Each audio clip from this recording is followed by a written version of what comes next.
बच्चों, economics paper 2019 का मैं सॉल्व कर रहा हूँ।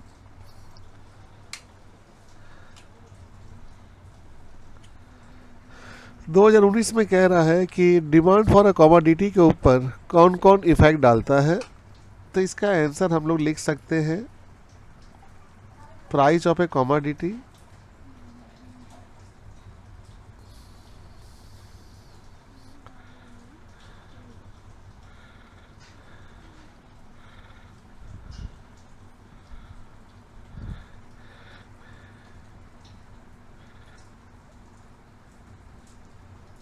Income of a consumer.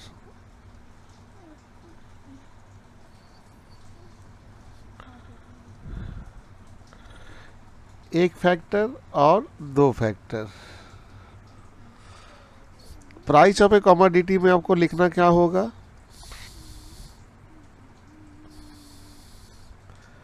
Price अगर घटेगा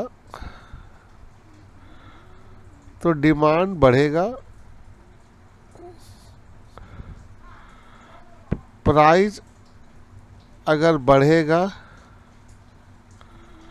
तो डिमांड घटेगा।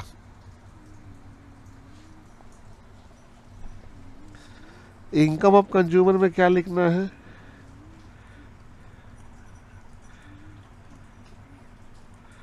अगर इनकम बढ़ेगा कंज्यूमर का तो उसका डिमांड भी बढ़ेगा,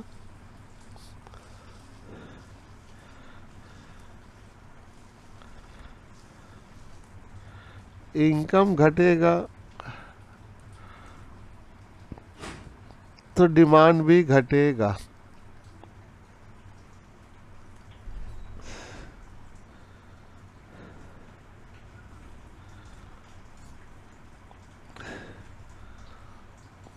यानी कि इनकम इफेक्ट जो है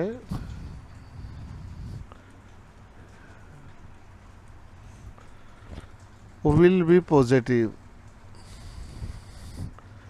इनकम इफेक्ट हमेशा पॉजिटिव होगा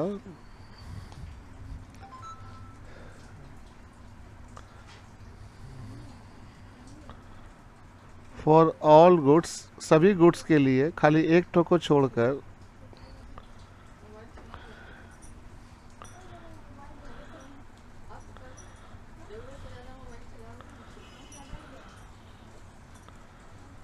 इंफीरियर गुड्स।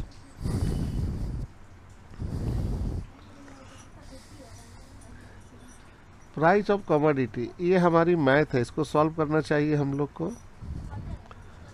तो बच्चों ये आपको क्लियर हो गया। दूसरा है what do mean by change in demand.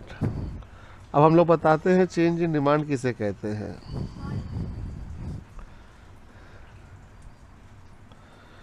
Change in demand, second question हमसे पूछ रहा है चेंज इन डिमांड।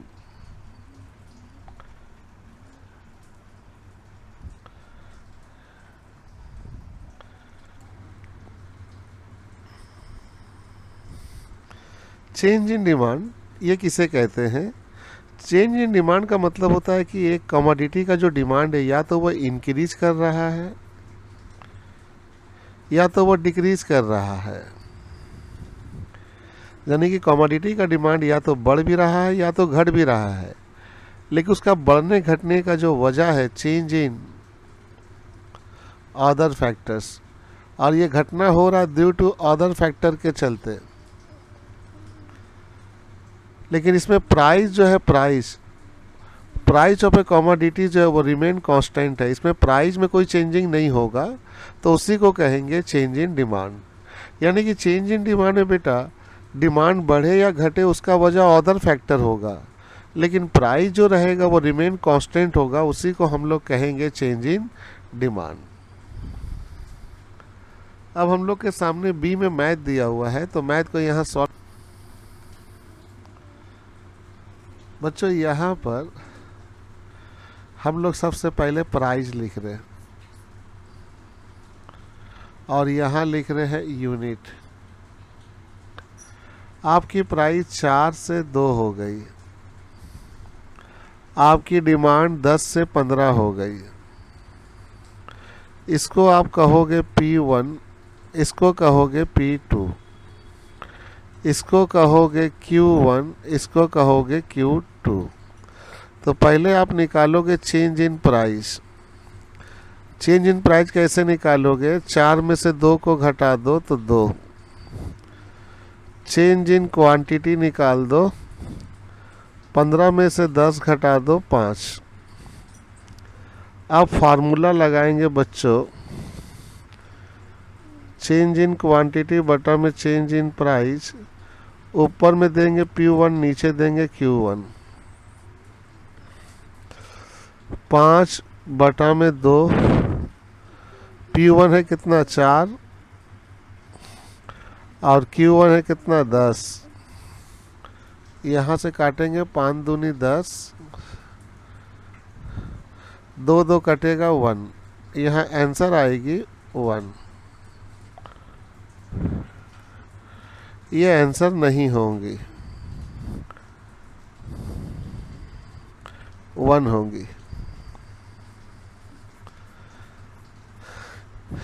वो what do mean by perfectly in elastic demand?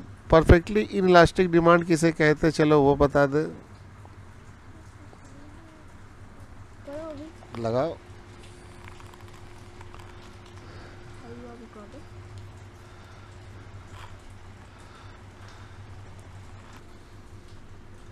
क्या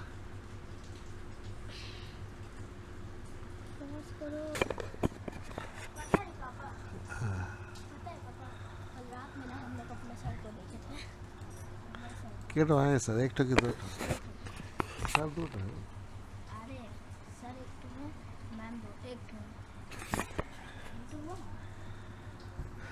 परफेक्टली इलास्टिक डिमांड, इसमें हम लोग ये देखेंगे कि बैठा दो।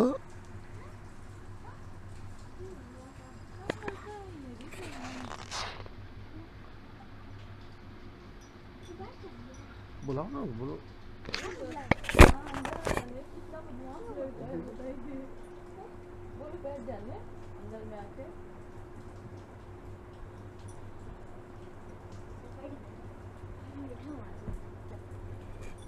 चलो क्या पकड़ा?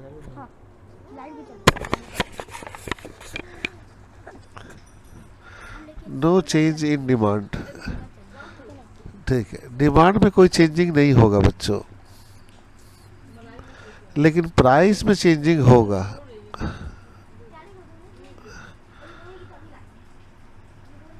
बच्चों डिमांड में कोई चेंजिंग नहीं होगा, प्राइस में चेंज होगा, उसको कहेंगे परफेक्टली इनइलास्टिक डिमांड। इसको एग्जाम्पल देके हम सॉल्व कर दिए हैं, आप भी एग्जाम्पल देके दिखा दोगे। तो बच्चों परफेक्टली इनइलास्टिक में डिमांड में चेंज नहीं होगा, प्राइस में चेंज होगा, लेकिन इसका उल्टा होता है परफेक्टली इलास्टिक। तो उसको भी लिखा दे बाबू।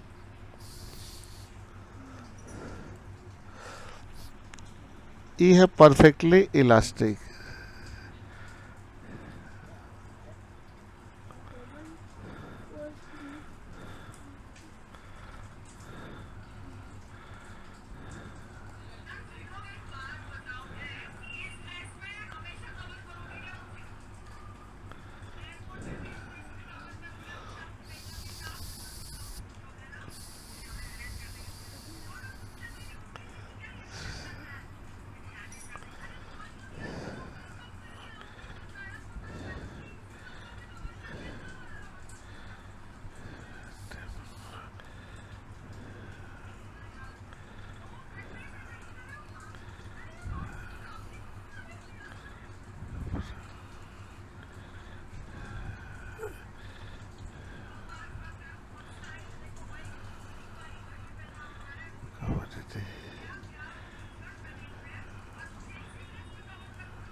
अच्छी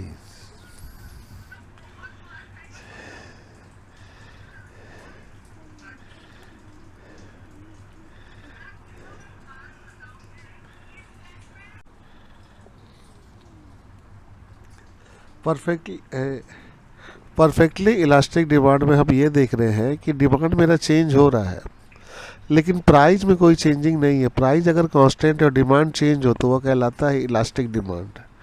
जैसे यहाँ प्राइस देखो 10 से 10, क्वांटिटी चेंज हो रहा, प्राइस सेम है, तो उसको कहेंगे परफेक्टली इलास्टिक डिमांड। इसका वैल्यू होता है इन्फिनिटिव, इसकी वैल्यू हमेशा होती है बच्चों इन्फिनिटिव।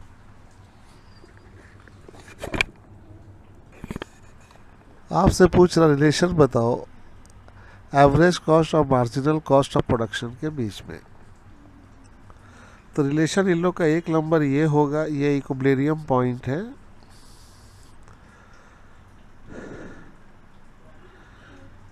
व्हेन ये वाला लाइन में देखो AC ज़्यादा है, AC greater than MC, AC is falling, AC देखो फॉल हो रहा।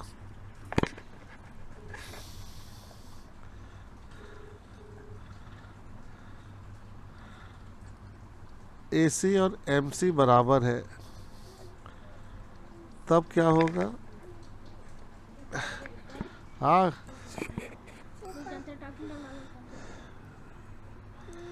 AC is minimum.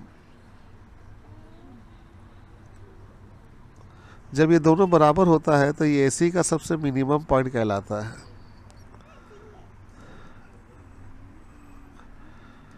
When AC less than MC,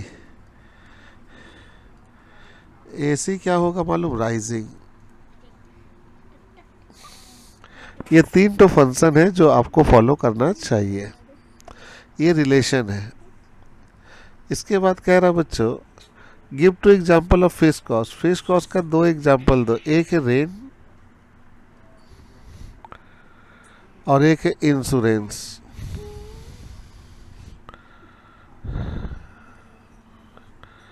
rent और इंश्योरेंस किसका लिखोगे? फैक्ट्री का, यानी कि factory rent factory insurance. Two fiscal measure to control the inflation.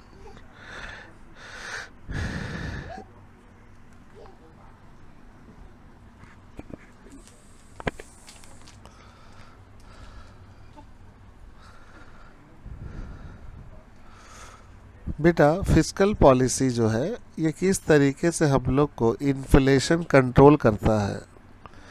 Fiscal policy 2 तरीके से इन्फ्लेशन को कंट्रोल करता है। एक, सरकार क्या करती है बेटे, गवर्नमेंट एक्सपेंडिचर को कम कर देती है। गवर्नमेंट एक्सपेंडिचर की जगह लिखना पब्लिक एक्सपेंडिचर।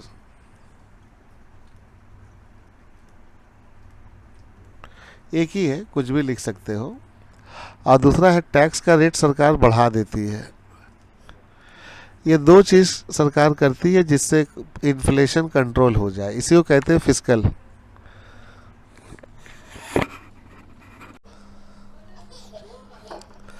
बच्चों यहाँ पर हम लोगों से पूछ रहा है कि डिफिसिट बजट किसे कहते हैं।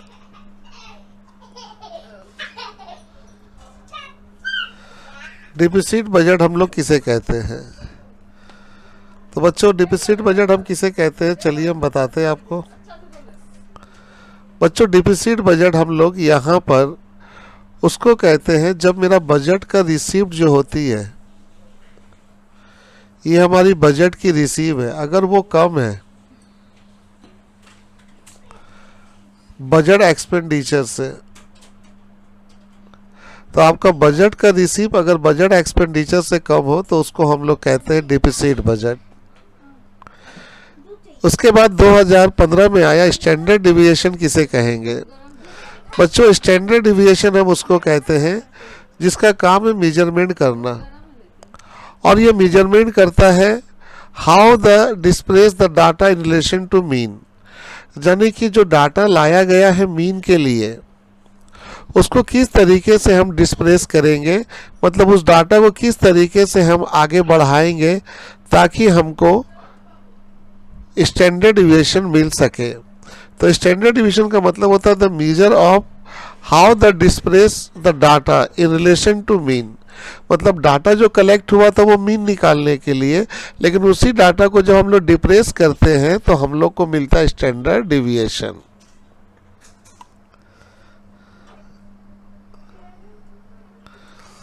इसके बाद हमारे सामने क्वेश्चन है बच्चों, और वो है draw the marginal revenue curve corresponding to the upward sloping region of total revenue. यानी कि जो टोटल रिवेन्यू है ये ऊपर की तरफ जाएगा और उसी में आपको मार्जिनल कर्व ड्रॉ करना है। तो बच्चों देखिए, पहले मार्जिनल रिवेन्यू कर्व हम ड्रॉ कर लिए। ये हॉरिजॉन्टल स्ट्रेट लाइन है और टी आर जो है अपवर्ड राइजिंग है, क्योंकि यह टी आर घटेगा नहीं, टी आर बढ़ते ही जाएगा क्योंकि अपवर्ड राइजिंग लिखा था।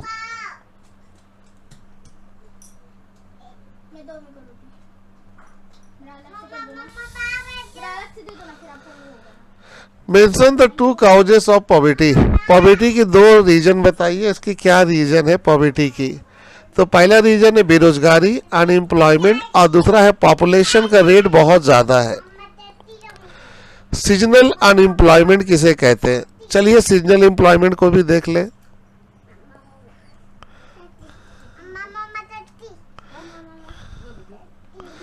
सीजनल एम्प्लॉयमेंट का मतलब होता है बच्चों, सीजनल एम्प्लॉयमेंट का मतलब होता है, सीजनल एम्प्लॉयमेंट का मतलब होता है कि जब तक सीजन है तब तक वो लोग काम करते हैं, जब सीजन नहीं रहता तो बेरोजगार हो जाते हैं। देखे, when the people who work in the season job, जो लोग सीजन में काम करते हैं लेकिन after the end off season, जब सीजन खत्म हो जाता है बच्चों, दे बिकम अनएम्प्लॉयड, और वो बेरोजगार हो जाते हैं। सीजन खत्म होने के बाद बेरोजगार हो जाते हैं, इसको हम लोग कहते हैं सीजनल अनएम्प्लॉयमेंट। जैसे एग्रीकल्चर किसान लोग, आइसक्रीम बनाने वाली फैक्ट्री, विलेन कपड़ा बनाने वाली फैक्ट्री। आप बताइए ठंडा में कोई आइसक्रीम खाएगा? नहीं ना जी, तो ये ठंडा में क्या हो जाएंगी? अनएम्प्लॉयमेंट। विलेन गर्मी में क्या हो जाएंगी? बेरोजगार।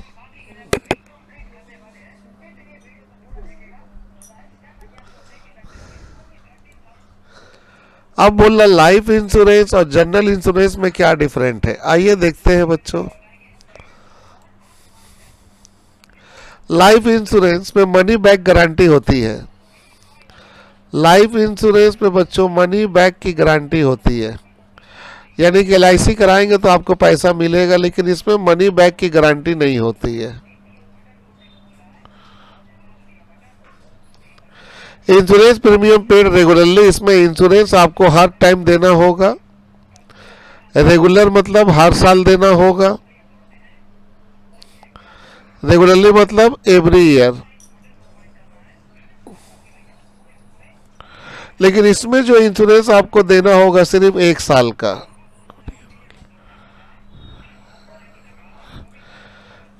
लाइफ इंश्योरेंस को कॉन्ट्रैक्ट ऑफ इंडिमिनिटी नहीं कहते हैं।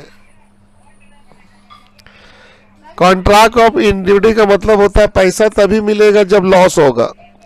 LIC में ऐसा बात नहीं है, अगर आपका लॉस नहीं भी हुआ, अगर आपका डेथ नहीं भी हुआ, तब भी आपको पैसा मिलेगा। तो इसीलिए LIC जो है कॉन्ट्रैक्ट ऑफ इंडिमिनिटी नहीं है, लेकिन आपका जाके जनरल इंश्योरेंस जो है ये कॉन्ट्रैक्ट ऑफ क्या है? इंडिमिनिटी है। Loan facilities are available. अगर आप LIC लिए हैं, अगर आपके पास LIC है तो LIC जमा करके बैंक से आप लोन ले सकते हो, आपको लोन मिल जाएगा, लेकिन इसमें लोन फैसिलिटी अवेलेबल नहीं है। इसके बाद आया था कि नरसिम्हा कमेटी का रिकमेंडेशन बताइए। नरसिम्हा कमेटी ने क्या क्या सुझाव दिया? तो नरसिम्हा कमेटी की 2 सुझाव बहुत पॉपुलर है। पहला है स्कीम टू यूनाइटेड। यूनाइटेड का मतलब होता है सबको मिल जाना। इन्होंने एक स्कीम बनाया जिसमें बोला कॉमर्शियल बैंक, कोऑपरेटिव बैंक, इसके अलावा जितने भी सरकारी एजेंसी है सबको मिलकर काम करना चाहिए ताकि सोशल इकोनॉमिक ग्रोथ हो सके कंट्री का। ये पहला स्कीम इन्होंने बताया। दूसरा इन्होंने एस्टैब्लिश किया एसेट रिकंस्ट्रक्शन फंड, जिसको बोलते हैं ARF। इस फंड के तहत दिस फंड टेक ओवर, ये फंड क्या करेगी, बैंक की बैड डेट, बैंक की बैड डेट जो होगा, बैड डेट जो लोन होगा उसको ये टेक ओवर करेगी। फंक्शन ऑफ डब्ल्यूटीओ, डब्ल्यूटीओ का क्या फंक्शन है बच्चों, डब्ल्यूटीओ का जो फंक्शन है पहला वो है मॉनिटरिंग करना। मल्टीलैटरल ट्रेड एग्रीमेंट, जब दो देश आपस में एग्रीमेंट करते हैं उसको मॉनिटरिंग करना कि वो लोग एग्रीमेंट पूरा कर रहे हैं कि नहीं। And settle the dispute of member country, और उन लोग के बीच अगर कोई डिस्प्यूट हो तो डिस्प्यूट को ख़त्म करना। इसके अलावा इसका काम है क्रिएट इंटरनेशनल ट्रेड फ्रेमवर्क, इसका काम है इंटरनेशनल ट्रेड फ्रेमवर्क तैयार करना।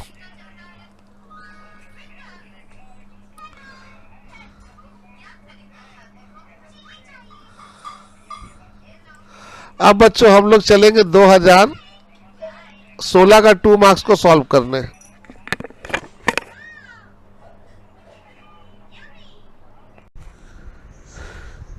बेटा ये 2016 का है जिसमें हमको 2 मार्क्स का थ्योरी को करना है, जिसमें आया था 2016 में state the law of demand. Law of demand किसे कहते हैं, लॉ ऑफ डिमांड हमें ये बताता है कि इनवर्स रिलेशन है, रिलेशन जो है बच्चा वो इनवर्स है।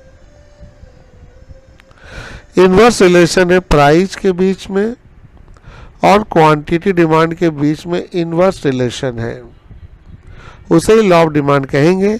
लॉ ऑफ डिमांड एक इनवर्स रिलेशनशिप बताता बच्चों प्राइस और क्वांटिटी डिमांड के ऊपर। इसकी हम लोग फार्मूला बना के दिखा सकते हैं। प्राइस अगर फॉल हो, प्राइस अगर बढ़ेगा तो डिमांड फॉल होगा, और अगर प्राइस फॉल होगा तो डिमांड बढ़ेगा। इसे हम कहेंगे लॉ ऑफ डिमांड। अब चलते हैं नेक्स्ट क्वेश्चन की तरफ।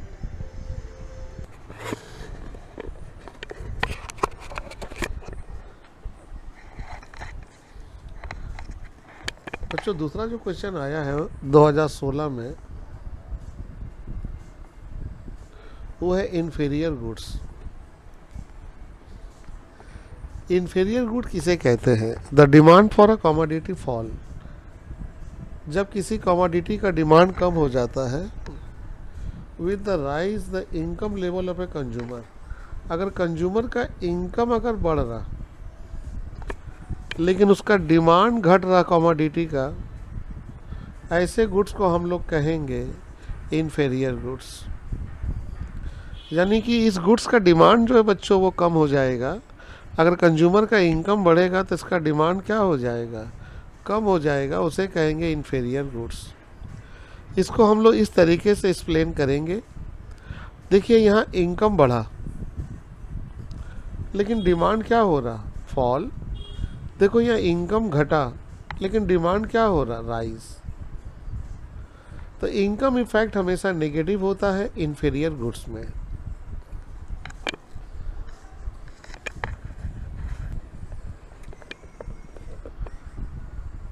बच्चों income elasticity of demand, income elasticity of demand stated that हमें बताता है percentage change in quantity demand.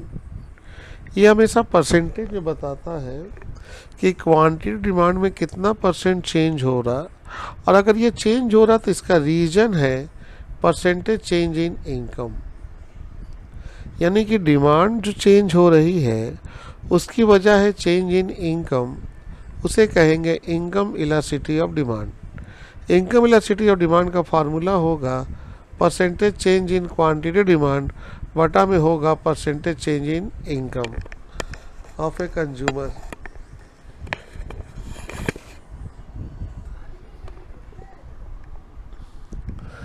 बच्चों ये मैथ है इलास्टिसिटी ऑफ डिमांड का। आपको प्राइस दे रहा 6 रुपये से 9 रुपये और क्वांटिटी दे रहा 10 रुपये से 5, 10 केजी से 5 केजी।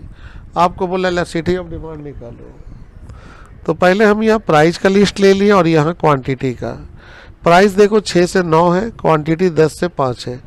पहला वाला P1, दूसरा वाला P2, फिर Q1 और Q2। उसके बाद निकालेंगे चेंज इन क्वांटिटी। 10 में से 5 घटाए 5, 9 में से 6 घटाए 3, इसके बाद हम लोग फार्मूला लगा दिए प्राइस इलास्टिसिटी ऑफ डिमांड का और पुट करके सॉल्व किए तो आया 1। ये हम लोग का आंसर। और ये मैथ आता है बच्चों हर टाइम।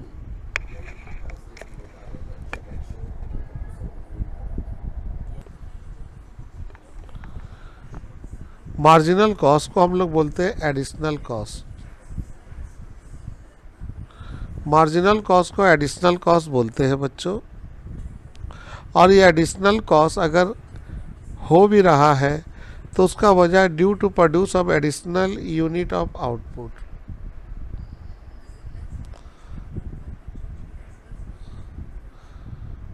यानी कि मार्जिनल कॉस्ट एक एडिशनल कॉस्ट है और ये एडिशनल कॉस्ट अगर हो रहा है तो उसका रीज़न होता है हमारी जो आउटपुट है, जब उसको हम एडिशनल आउटपुट तैयार करते हैं, अलग से जितना माल तैयार करते हैं उसमें जो खर्चा लगता है उसी को कहते हैं मार्जिनल कॉस्ट। मार्जिनल कॉस्ट एक एडिशनल कॉस्ट है बच्चों और और ये हमेशा इनकर्ड होता है due to additional unit of output. इसका फार्मूला है बच्चों TCN माइनस TC1।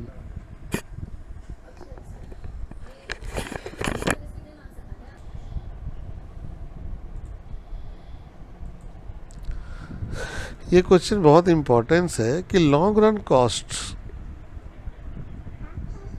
हमेशा कम होता है शॉर्ट रन कॉस्ट से। यानी कि long run cost never exceed, कभी ज़्यादा नहीं हो शॉर्ट रन कॉस्ट से। पहली बात है शॉर्ट रन कॉस्ट में हम लोग देखते हैं फेस कॉस्ट,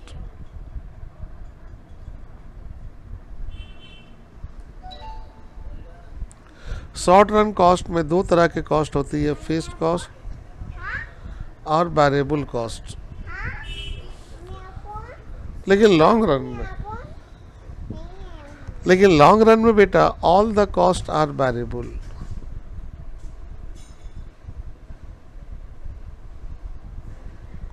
लॉन्ग रन में सभी कॉस्ट क्या होते हैं, वेरिएबल कॉस्ट होते हैं, फिक्स्ड कॉस्ट खत्म हो जाता है।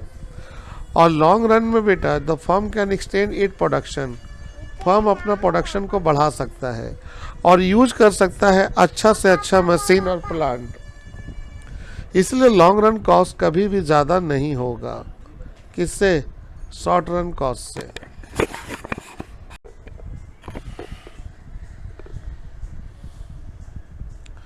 आपसे पूछ रहा है कि एवरेज रेवेन्यू बराबर होगा प्राइस के, यानी कि एवरेज रेवेन्यू प्राइस के बराबर है, इसको प्रूव करो। तो इसके लिए हम प्राइस ले लिए और यूनिट ले लिए। Price 10, 9, 8, quantity 1, 2, 3। अब इसको मल्टीप्लाई करेंगे, 10 को 1 से तो 10, 9 दूनी 18, 8 3 का 24। एवरेज रेवेन्यू कैसे निकालते हैं, TR डिवाइडेड बाई Q। तो ये मेरा TR है और ये मेरा Q है क्वांटिटी। इसको इससे डिवाइड किए 10, 18 को 2 से काटे 9, 3 को 24 से काटे 8।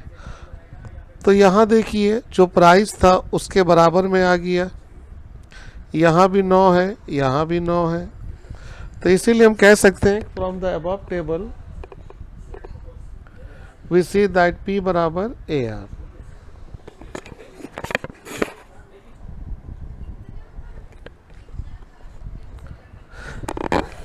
क्वेश्चन कह रहा है बेटा अगर प्राइस वेरिएबल हो, यानी कि प्राइस में चेंजिंग हो, तो एवरेज रेवेन्यू और मार्जिनल रेवेन्यू का रिलेशन बताओ, वो लोग कैसे रिलेट होंगे।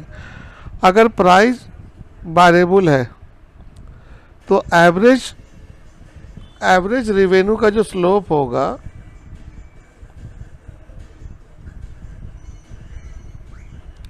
वो हमेशा डबल होगा मार्जिनल रेवेन्यू का, और MR का जो स्लोप होगा वो एवरेज रेवेन्यू का आधा होगा। एवरेज रेवेन्यू हमेशा पॉजिटिव होगा, याद रखना। लेकिन मार्जिनल रेवेन्यू जो है आपका पॉजिटिव भी हो सकता है, जीरो भी हो सकता है और नेगेटिव भी हो सकता है। और ये इनका कर्व है, बहुत इंपॉर्टेंट से बेटा आ सकता है।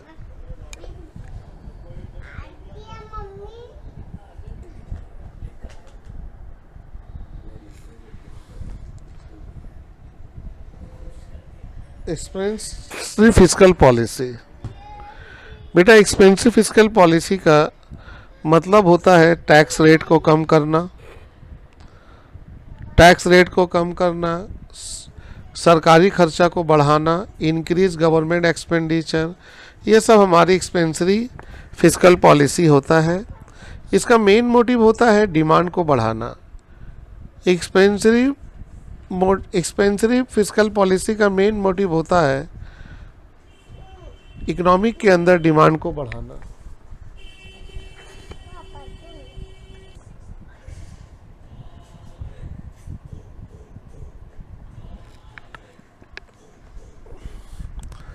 गवर्नमेंट एक्सपेंडिचर मल्टीप्लायर किसे कहते हैं? बेटा इम्पैक्ट और चेंज इन नेशनल इनकम, यानी कि नेशनल इनकम जो चेंज हो रहा है उसके ऊपर ये इम्पैक्ट डालता है ड्यू टू गवर्नमेंट एक्सपेंडिचर। यानी कि सरकार की जो खर्चा होती है, सरकार जो खर्चा करती है वो डायरेक्टली इफेक्ट डालती है नेशनल इनकम के ऊपर। मतलब नेशनल इनकम जो चेंज होती है उसके ऊपर ये इम्पैक्ट डालती है। इसे कहते हैं गवर्नमेंट एक्सपेंडिचर मल्टीप्लायर। इनकी फार्मूला होती है kg 1/1 - MPC। और यहाँ गवर्नमेंट एक्सपेंडिचर, kg का मतलब है यहाँ गवर्नमेंट एक्सपेंडिचर, यानी कि change in national income due to,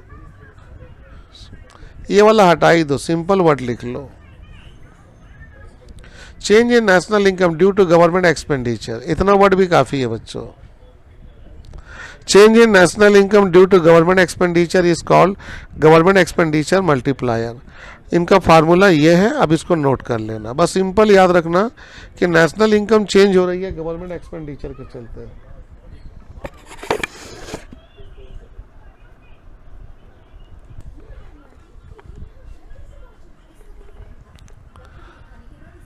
dispersion किसे कहते हैं? डिस्पर्सन का काम होता है मेजर करना, measure of variation of item. कोई भी आइटम में क्या चेंजिंग हुआ उसका वो मेजर करता है, और इसके लिए वो मेजर करता है सेंट्रल वैल्यू से। इसके दो एग्जाम्पल होते हैं, मीन डिविएशन, स्टैंडर्ड डिविएशन।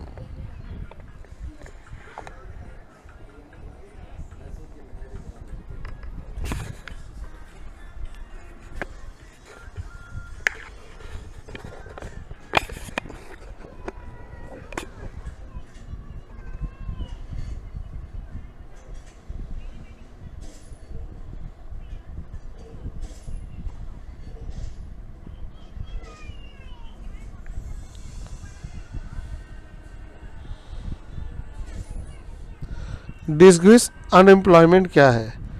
ये एक ऐसी अनएम्प्लॉयमेंट है in which the more people are working in a job they than actually needed, यानी कि जितनी ज़रूरत है उससे ज़्यादा लोग काम कर रहे हैं तो वहाँ पे उस लोगों को जॉब से निकाल दिया जाएगा, तो वो बेरोजगार हो जाएंगे, उसी को कहेंगे डिसग्रीस अनएम्प्लॉयमेंट।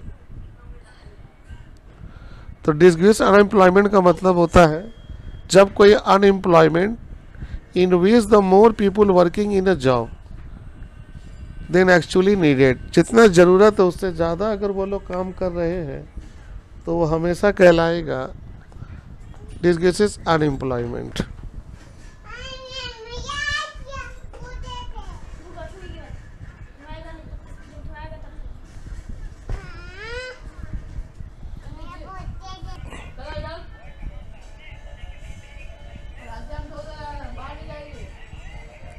दो तो कॉजेज बताओ इनकम इनइक्वालिटी इन इंडिया। पहला है इन्फ्लेशन। बच्चों अगर सामान की दाम बढ़ रही है तो इनकम लेवल जो है कंज्यूमर का वो कम हो जाएगा, तो हम क्या देखेंगे, गरीब आदमी और भी गरीब हो जाएगा, लेकिन अमीर और भी क्या हो जाएगा, अमीर हो जाएगा, क्योंकि इन्फ्लेशन को गरीब आदमी नहीं सह सकता, अमीर आदमी सह लेता है। दूसरा है अनएम्प्लॉयमेंट। अनएम्प्लॉयमेंट ये जो है ये मेन रीजन है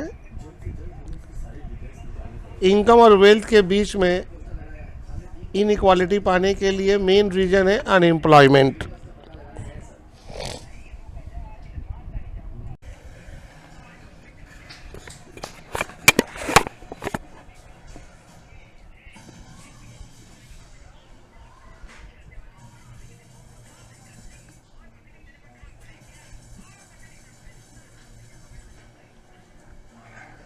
WTO वर्ल्ड ट्रेड ऑर्गेनाइजेशन का दो एडवांटेज बताओ। पहला इनका एडवांटेज है, ये डिस्प्यूट जो होती है, दो कंट्री के बीच जो डिस्प्यूट होती है उसको ये ख़त्म करने का काम करता है। और दूसरा है फ्रेम द रूल्स, ये रूल बनाता है। और ट्रैफिक बैरियर जो है, दो कंट्री के बीच में जो रुकावट आती है उसको ये ख़त्म करने का काम करता है।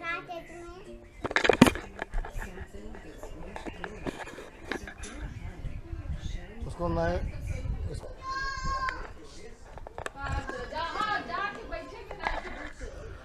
बच्चों, यहाँ पर हम लोगों से कह रहा है कि इंश्योरेंस को कॉन्ट्रैक्ट ऑफ एश्योरेंस काहे बोलते हैं।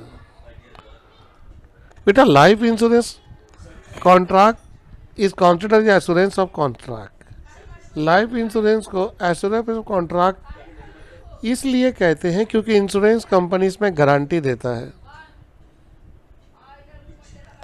कि वो सर्टन अमाउंट, एक फिक्स अमाउंट को पे करेगा after the death of the insured. जो बेचारा इंश्योरेंस कराया है, अगर उसकी मौत हो जाए तो उसके बाद वो फिक्स अमाउंट पे करेगा, इसलिए इसको बोला गया contract of assurance.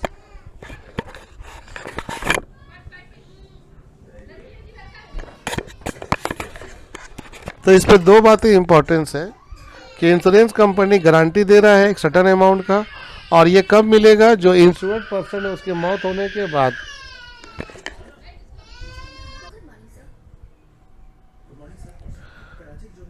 Liberalisation of foreign trade का मतलब होता है बेटा रिमूव, रिस्ट्रिक्शन, पाबंदी को हटाना। दो देश जब आपस में कोई ट्रांजैक्शन करते हैं उसमें आने वाली रिस्ट्रिक्शन को दूर करना, रुकावट को दूर करना। Exchange of goods and service between the two country, जब दो कंट्री आपस में गुड्स और सर्विस का लेन देन करते हैं तो उसमें आने वाली हर एक बाधाओं को दूर करना। अगर कोई रिस्ट्रिक्शन है तो उसको ख़त्म करने को हम लोग बोलते हैं लिबरलाइजेशन ऑफ फॉरेन ट्रेड।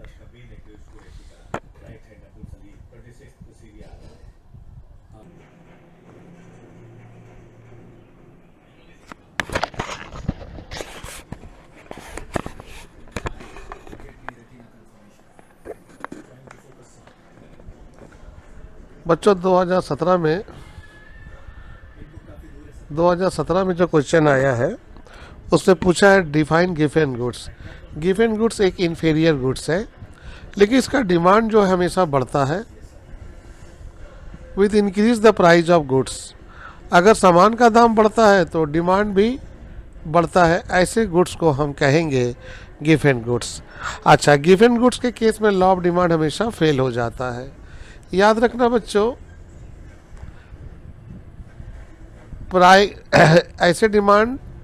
ऐसे गुड्स का डिमांड हमेशा बढ़ेगा प्राइस का बढ़ने से, उसको हम लोग कहेंगे गिवन गुड्स।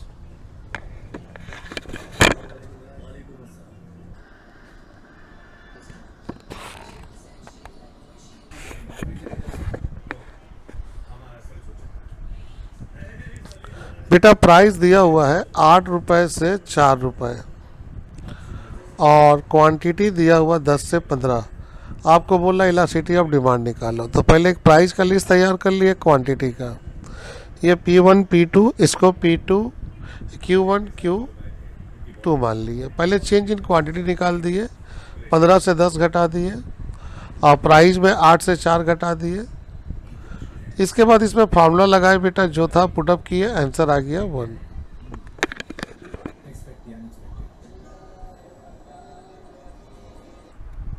बेटा, एवरेज कॉस्ट का मतलब होता है कॉस्ट पर यूनिट।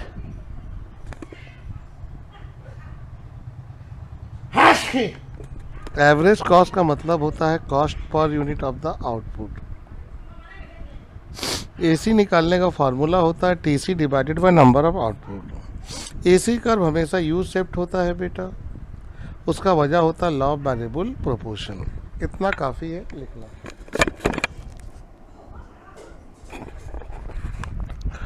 एग्जाम्पल दो वेरिएबल कॉस्ट का, तो दो एग्जाम्पल है। पहला है डायरेक्ट वेजेस, डायरेक्ट मटेरियल, ये दो आपका एग्जाम्पल है। इसे आप नोट कर लीजिए, अच्छी एग्जाम्पल है बाबू। वेरिएबल कॉस्ट का 2 example, direct material, direct wages. सवाल कह रहा है रिलेशन बताओ प्राइस मार्जिनल रेवेन्यू में अगर प्राइस इलास्टिसिटी ऑफ डिमांड का वैल्यू इन्फिनिटिव हो तो।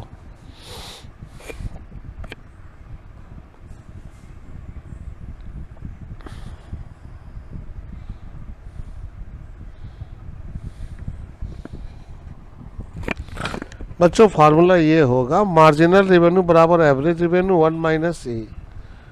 अब बच्चों यहाँ पर आपको मालूम होगा एवरेज रेवेन्यू और प्राइस दोनों बराबर हो जाता है।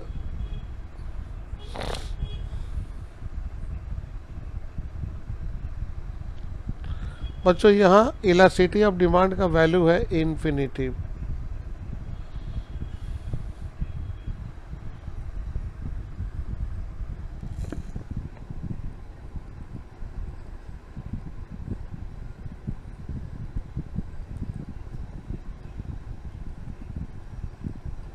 इन्फिनिटिव का वैल्यू 0 होता है, तो एम आर बराबर पी हो जाएगा answer.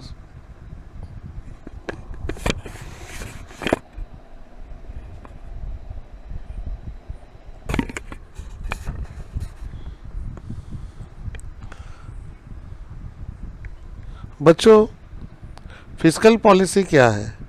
It is a policy of government. ये सरकार की नीति होती है जिसमें सरकार खर्चा करता है और टैक्स कलेक्ट करता है।